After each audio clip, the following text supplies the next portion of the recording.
చిచి, ఆఖరికి తల్లిని బిడ్డను వేరు చేయడానికి కోర్టు ద్వారా నోటీసు కూడా పంపించాడు ఆ మురళి. అన్నయ్య పోయిన తర్వాత అన్ని అనుబంధాలు తెంచుకున్నాడనమాట. నాన్న, కోర్టు చట్టం ఆఖరికి ఆ దేవుడు చెప్పినా సరే నా బిడ్డ నేను దూరం చేసుకోలేను నాన్న, దూరం చేసుకోలేను. నువ్వేం భయపడకమ్మా. తల్లిని బిడ్డను వేరు చేసే హక్కు ఈ లోకంలో ఏ న్యాయస్థానానికి లేదు. చట్టంతో పోరాడైనా సరే నీ బిడ్డ నీకు అప్పగిస్తాను. రామ్మా. సర్వరాయుడు, ప్రాణాలు తీయడం ఈ దానికి పిల్లనట్టు లాంటిది. పెద్దవాళ్ళైనా సరే చిన్నవాళ్ళైనా సరే తలుచుకునే క్షణాల మీద క్లోజ్. నాకు తెలియదా డాన్ బాబు? కాకపోతే ఆ శవంగాడి మొహం ఒకసారి దర్శనం చేసుకుంటే నాకు అనుమానం కాదు, ఆత్మతృప్తి. పీటర్, ముసుకుది. రేయ్ మల్లిగా, నువ్వు నాకు కూడు నీళ్లు లేకుండా నరకయాత్ర పెట్టావు కదా, నిద్రపో, శాశ్వతంగా నిద్ర. మూసే బాబు మూసే. నాకు ఆనందం అయింది. సర్వరాయుడు, నీకు కావలసిన పని పూర్తి చేశాను. నేను నా మనస్ఫూర్తిగా మీకు ఇవ్వవలసిన దర్శనం ఇచ్చుకుంటున్నా, స్వీకరించండి. పీటర్. సార్, మీరు మా ఇంటికి డిన్నర్కి తప్పకుండా రావాలి. వస్తాం.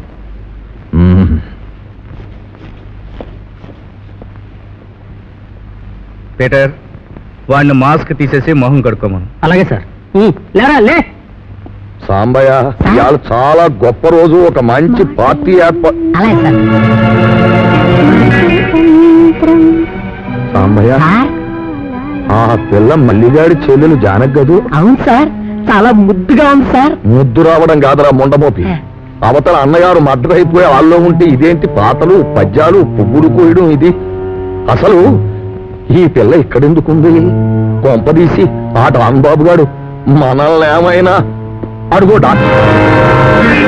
అయ్యో అదే డాక్టర్ వెళ్ళిపోతావు. నేను నమస్కారం. ఏటి ఇలా వచ్చావు? రా, మాట్లాడి పనుందా?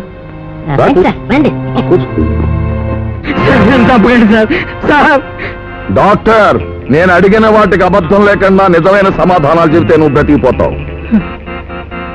డాన్ను డేగా ఇద్దరు కాదు, ఒక్కడే కదూ? చెప్పు. ఒక్కరే సార్, ఒక్కరేనండి. డాన్ డేగా రూపాయలు తిరుగుతున్న వ్యక్తి ఎవరో కాదు సార్.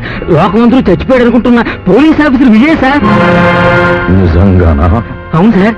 మనం అతన్ని అన్యాయంగా హత్యానేరం మోపు జైలుకి పంపామన్న సంగతి తెలుసుకుని ఇన్ని మోసాలు చేసి ఈ నాటకాలు ఆడుతున్నాడండి. Very good doctor, very good. నాకు అవసరమైన నిజాన్ని చెప్పావు, చాలా సంతోషం. లోకంలో ఎప్పుడూ ఎవరికి ఇవ్వని గొప్ప బహుమానం నీకు ఇస్తాను. ఆ బహుమానం ఏమిటో తెలుసా? ఏమిటి sir? Bullet. Welcome Mr Don, welcome. ఆ డాగగాడిని నువ్వు చంపి చూపించడంతో నువ్వెంత గొప్పవాడివో నాకు అర్థమైంది. అందుకే ఎవ్వరూ ఎప్పుడూ ఇవ్వని ఒక గొప్ప విందు నీ కోసం ఏర్పాటు చేశాను. Come on, take your seat, take your seat. ఏమిటి, విందుకి ఇంకెవరూ రావటం లేదా? కయ్యానికైనా బియ్యానికైనా మందుకైనా విందుకైనా సమబుజ్జి ఉండాలంటారు.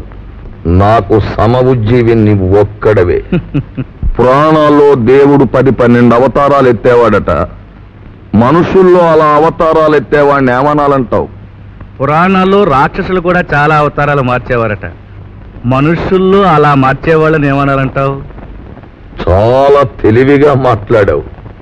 పోగాలం వచ్చినప్పుడు కొందరికి తెలివితేటలు హెచ్చైపోతాయి. ఎంత తెలివితేటలున్నా ఒక్కొక్కప్పుడు బోల్తా పడక తప్పదు. కావాలనే పడటాన్ని బోల్తా పడ్డం అనుకోవడం చాలా తెలివి తక్కువతనం. అంటే కావాలనే పులొచ్చి వల్లో పడుతుందంటావా? వలని ముక్కలు ముక్కలు చేసి సర్వనాశనం చెయ్యాలని రావచ్చుగా. అది అసాధ్యం అంటాను. దాని శక్తి నీకు తెలీదు అంటాను. చూద్దాం, ముందు ఫోన్ చేయాలిగా. అది Calcutta rasgulla, queen of sweets. అది చైనీస్ చికెన్, చాలా టేస్టీగా ఉంటుంది. అది మగలాయి పలావ్, అద్భుతం. ఇది ఆంధ్ర ఆవకాయ, బ్రహ్మాండం. చూడు.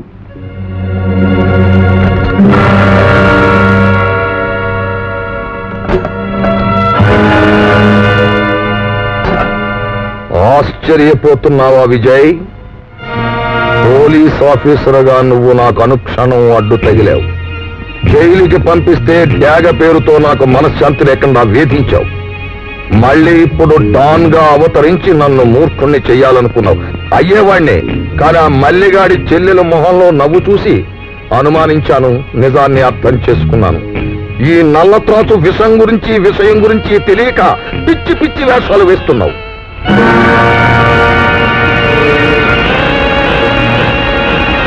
నానా, నువ్వు ఇక్కడ కాపలా కాస్తున్నది దుర్మార్గులు వస్తారనా? అవును బాబు, దుర్మార్గులు తప్పు చేసేవాడు ఎప్పుడైనా రావచ్చుగా. వాళ్ళ పని పట్టడానికి దేవుడున్నాడుగా. దేవుడు ప్రత్యేకంగా రాడు బాబు, మన వెనక నీడగా తోడుగా ఉంటూ మన చేత తప్పు చేసేవాళ్ళ పని పట్టిస్తాడు. నాన్న చూడు, ఎవరు వస్తున్నారు. ఆగండి. ఎవరు సార్ మీరు? కనపడ్డలా? కనిపిస్తుంది సార్.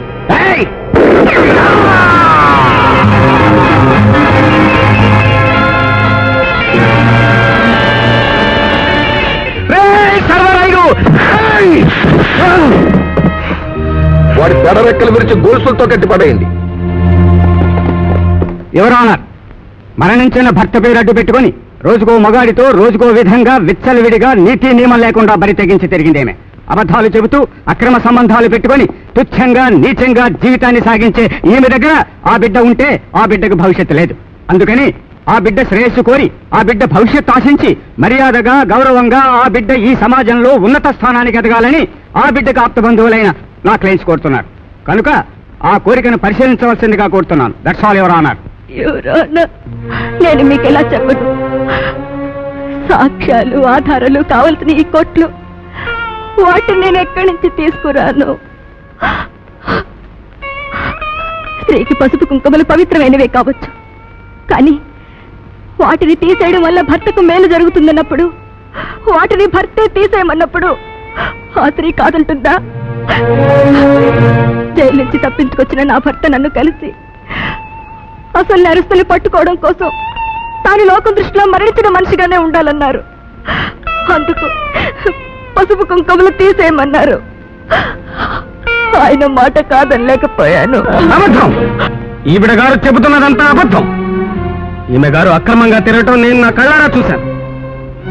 ఒకవేళ మా అన్నయ్య బ్రతికుంటే చట్టానికి కనిపించకపోవచ్చు, లోకానికి కనిపించకపోవచ్చు, కానీ కన్న తల్లి కనిపించదా, తోడపుట్టిన తమ్ముడు కనిపించదా? ఒక్క ఈవిడ గారికి మాత్రమే కనిపిస్తాడా? నిజానికి ఆయన బ్రతికే ఉన్నారు యువరానా, ఆయన బ్రతికే ఉన్నారు. నేను కలిసింది తిరిగింది ఆయనతోనే. ఆ నిందకు కారణంగా నన్ను నిందించండి, శిక్షించండి, వెలేయండి, అంతేకాని నా బిడ్డను మాత్రం నా నుంచి దూరం చేయొద్దు. భర్త ఉండి అది చెప్పుకోలేక ఆ ఆవేదన్ని గుండెల్లో దాచుకుని బ్రతుకుతున్న నాకు నా బిడ్డ నుంచి నన్ను దూరం చేస్తే నేను బ్రతకలేను యువరానా, నేను బ్రతకలేను. కన్న తల్లిగా ఆర్థిస్తున్నాను, చేతులెత్తి మొక్కుతున్నాను. నా బిడ్డ నాకు ఇప్పించండి, నా బిడ్డ నాకు ఇప్పించండి. వాద ప్రతివాదాలు విన్న మీదట వాది జయ విన్నపాలని సహృదయంతో అర్థం చేసుకుని కోర్టు వారు ఆమెకు 3 రోజులు గడువిస్తున్నారు.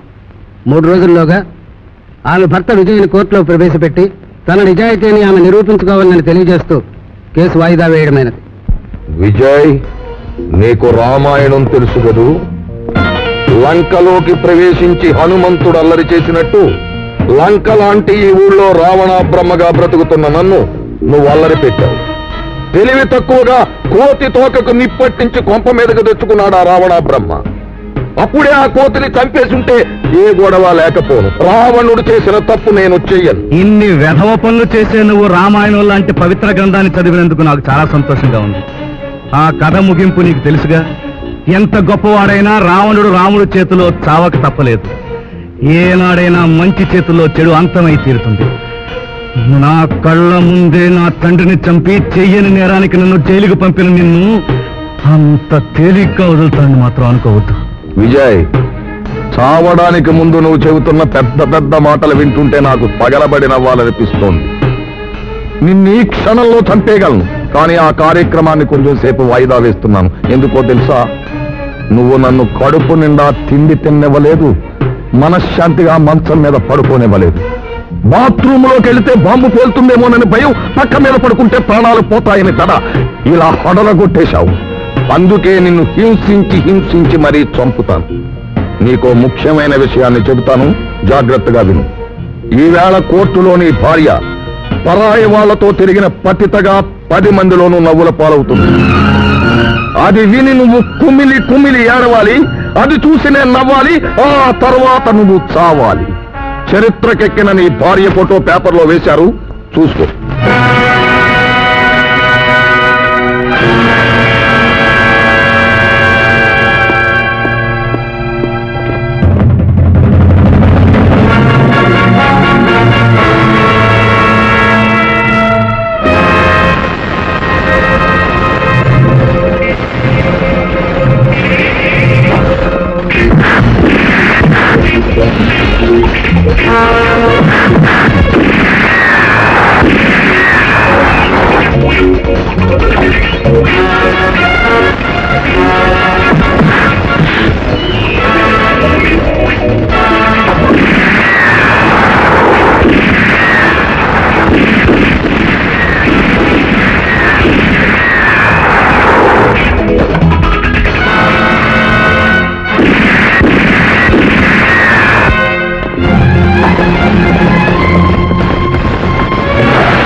నేను మీరనుకునే రాజారాం కాదు బాబు.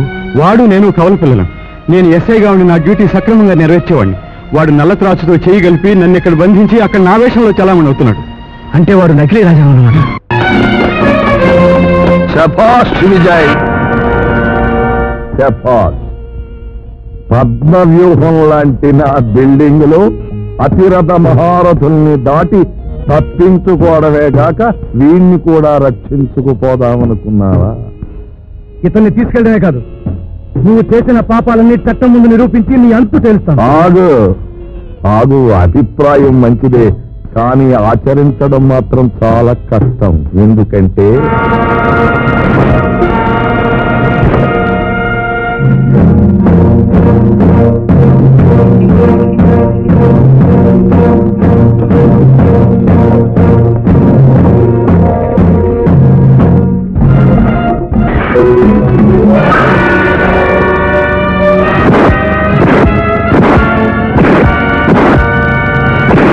ఇచ్చిన 3 రోజుల గడువు పూర్తయిన వాది జయ తన భర్తను ప్రవేశపెట్టలేకపోవడం వలన ఆమె చెప్పినవన్నీ అసత్యాలుగా భావించి ప్రతివాది మురళి ఫిర్యాదు చేసినట్టు ఆమె ప్రవర్తన నడవడిక సరైనవి కావాలని నిర్ణయించి బిడ్డ భవిష్యత్తుని దృష్టిలో ఉంచుకుని బిడ్డని ప్రతివాది మురళికి అప్పగించవలసిందిగా కోర్టు వారు తీర్పు ఇవ్వడమైనది.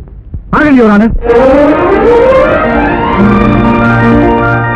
యువర్ ఆనర్, ఇన్స్పెక్టర్ విజయ్ని నేనే బ్రతికే ఉన్నాను.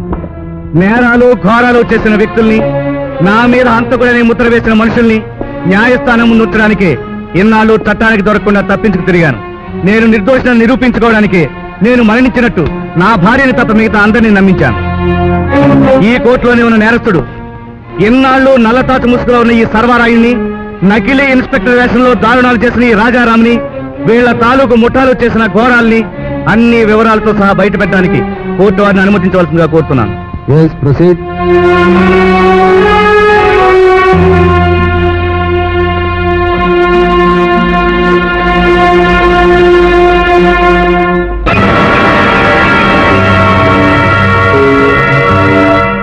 చట్టానికి దొరకని ఎన్నో దారుణాలకి ముఖ్యుడు, మూలకారకుడు, సంఘంలో పెద్ద మనిషిగా నటించిన నల్లత్రాచే సర్వారాయుడని అసలు పోలీస్ ఆఫీసర్ని బంధించి పోలీస్ శాఖనే మోసం చేసిన దారుణమైన వ్యక్తి రాజారాం అని కూడా నిరూపించబడింది. దోషులైన వీరికి కోర్టు వారు యావజ్జీవ కారాగార శిక్ష విధించడమైనది. ప్రాణాలకు తెగించి తన మనుషులకు దూరంగా బ్రతుకుతూ ఎన్నో కష్ట నష్టాలను ఎదుర్కొని సంఘ విద్రోహుల్ని చట్టానికి పట్టించిన ఇన్స్పెక్టర్ విజయ్ని కోర్టు వారు ప్రత్యేకంగా అభినందిస్తూ, విజయ్ లాంటి వ్యక్తులు పోలీస్ శాఖలో ఉండటం ఆ శాఖకే గర్వకారణమని ప్రత్యేకంగా ప్రశంసించడమైనది.